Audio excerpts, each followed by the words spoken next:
Hello everybody, this is Toys and for this new figure showcase and review we're going to be looking at the Mechanic Studios number 36. This is their sand leopard figure. So what we're going to do, we're going to have a detailed look at him in all of his modes. We're going to do some comparisons with his Generation 1 self and some other figures, and of course we're going to see how he looks in displays with some other Legends class figures as well. Now if you want to order one of these yourself, there's going to be a direct link in the description. I got this from Show Z, and as you can see they got him to me nice, quickly and safely. For those of you who are wondering, yes, this is called Sand Leopard, and that's because it's made by, as I say, Mechanic Studios, which is like Doctor Wu, and they aren't licensed by Hasbro or Takara, so they cannot call him Sandstorm, but it is exactly that. This is a Legends scale Sandstorm triple changing figure.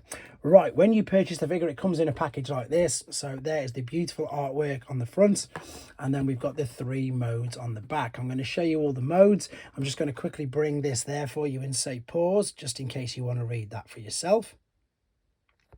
And when you first get the package, he comes like this. So it comes inside a plastic casing, and we're going to open him up, and then we're going to have, as I say, a quick look at him in all 3 of his modes. So he comes in this bag, and you may see that some of the rotor blades have come loose. I'll show you all about them in a second. And then he also comes with a gun and a spare head, which again I will show you in a second. Right, so one very quick thing that I wanted to say with this is it pretty much does come in buggy mode. As you can see, that's as good, let me just get that tabbed in there, as the buggy mode is. It does look very good. I do keep knocking these out from underneath. It's not too bad or detrimental. I'm going to show you them in a second. I just want to show you exactly as he comes once you've purchased it. So let me just line that up. There we go. And it does have his head there. Now if you have a look on the promotional pictures as well, you can see that the head is still there. Now what I think that they must be doing is bringing it up, turning it around rather. You can slide this down like so, and you can turn the head around and put it back. But to be honest, I wouldn't do that. I mean, this is what, even I've seen the I Am on Fire pictures have the engine like that, which it doesn't really go. I mean, and you don't actually have to have it there. If you see for yourself, you can slide this down, lift it up, and you can completely, if you fold the head right in, you can completely tuck that away and push it back like that, which I think perhaps looks a little better. It doesn't really look like the Generation 1's engine. This is the Generation 1 version, obviously, so you're getting an idea of how much smaller this is. I'm going to do very quick comparisons with the Generation 1 figures because I intend to do a full comparison video by itself, but that's just to give you an idea of size, to give you an idea of some other figures for the size of this. Oops, there we go. So he's about as big, well, he's smaller. You can see he's quite a bit smaller than your standard deluxe class figures. So he's loads smaller, you know, than your Voyager, etc. And although he's dubbed as a mini masterpiece figure, which all of these Legend scale figures are, they are nowhere near that particular size. They are, as I say, small. They're more like core class, to be fair. I mean, there's an original Generation 1 Power Clyde. It's just a little bit bigger than core class. As I say, nowhere near as big as your deluxe figures. Right, so buggy mode, if you wanted to, you could pull this tail up, and again, these keep falling out the bottom. They don't always, they do actually manage to fit underneath. These are the rotor blades, and I'm going to show you again how you can use all these in a second. But yeah, this figure's really surprised me, I suppose, just how good it is. Here is the little weapon that comes with it, and again, it is a perfect, I'm going to say homage, but let's be honest, it's a rip-off, isn't it? It's a smaller version of the original Generation 1 figure, but the good thing about this is, because of that tab, if you wanted to, you could attach it to the side of the vehicle, like so, and have it there. You don't have to, and once again, I suppose, just for the rest of the video, and just because that's how it is in the images, I'm going to pull the head up, and I am going to bring it right out and leave it out as it is in the rest of the as I say, images you will see of him. Now the good thing about this figure is most of the joints, they all feel, in fact not most, they all do feel really tight. So I'm also going to be uploading a complete transformation process video as well, because my problem that I've found, and I think this is a common issue with third-party products, is the instructions aren't that great, and that is the instructions for these. And we've got literally from the helicopter to the buggy and then to the robot, but as I've said, he comes packaged as a buggy, so that's really no use. He also comes with a collector's card, which again I suppose is a sort of copy of the Takara versions of these figures that came out ages and ages ago. Takara started doing it first, I do believe. There is a spare head, and I don't think it's just as simple as popping off there. You've got a tiny little screw on the back which you can undo and attach, but I think that's all there is to say about the buggy mode, to be honest. Helicopter mode is great. I love it. Again, it looks fantastic. It's so clever. There is a lot of I suppose homages and copies of the original Generation 1 version, as in where the wheels are being put and hidden. So it is a much better, much improved version of this. And as I say, in the detailed comparison video, I'm going to show you that. It's basically just going to be, I suppose, what you can see with 40 years of engineering, how much it's improved. Now, funnily enough as well, these do fold down. In a lot of the images you'll see them up, but they do look way better folded down. The lovely reflective blue there looks great. The wheels of course make it roll, which is good. And of course in the buggy mode's got the 4 pins there. I forgot to point out some of the things on here, to be honest. I like the painted windows, I like the detail inside there on the springs, etc., for the suspension. And I did just knock another rotor blade out. You don't have to keep them there, but I have got to be honest, as you can see, they are falling out. Helicopter mode though, again, is great.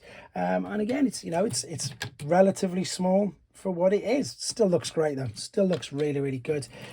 And for the helicopter, again, if you wanted to, you could attach the gun to the side like so, and then you've got like a battle helicopter as well. Right, so let's keep that there. As long as it stays in focus, I'll just keep them all there so you can see them all.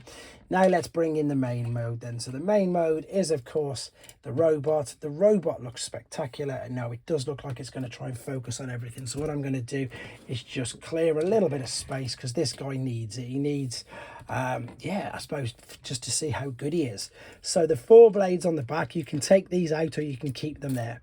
You can use these very similar to what Hasbro have done with Springer, and you can use them as swords, which again looks quite good. And of course you can see with the with the cutouts on the back, it will hold onto one much easier. I'll show you how they'd be fitting on.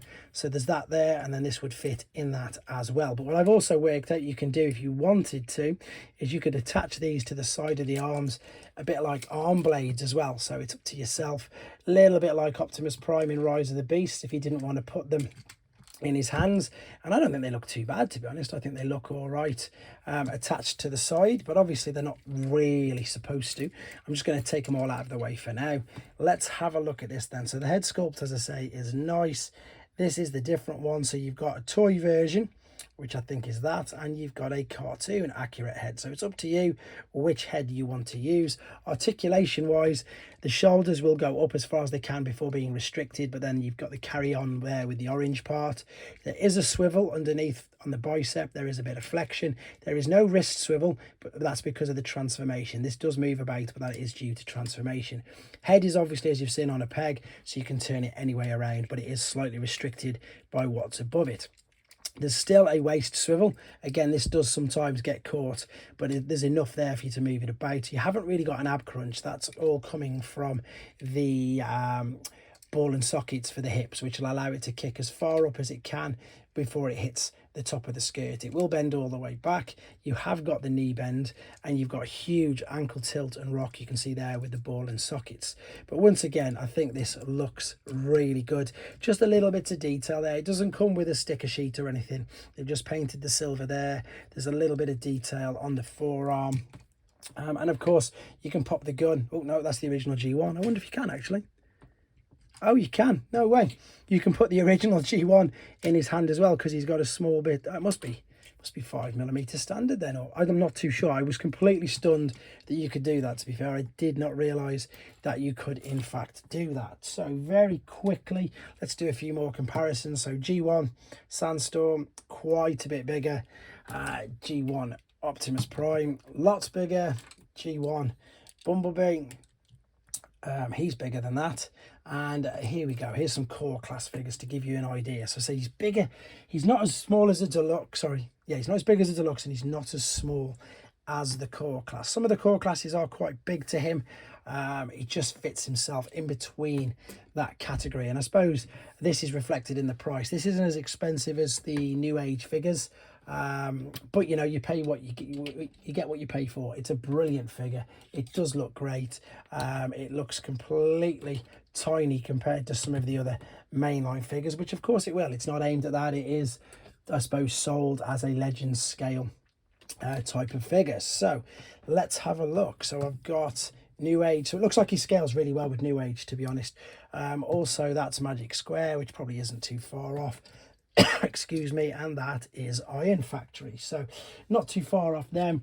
This is a Warrior class Megatron from Earthspark, so a little bit smaller than them, obviously with a way more articulation. With regards to other Doctor Who figures, I think because they're, as I say, this is sold under the Mechanic Studios, they are bigger and they are more detailed and obviously quite a bit more intricate than what you would get.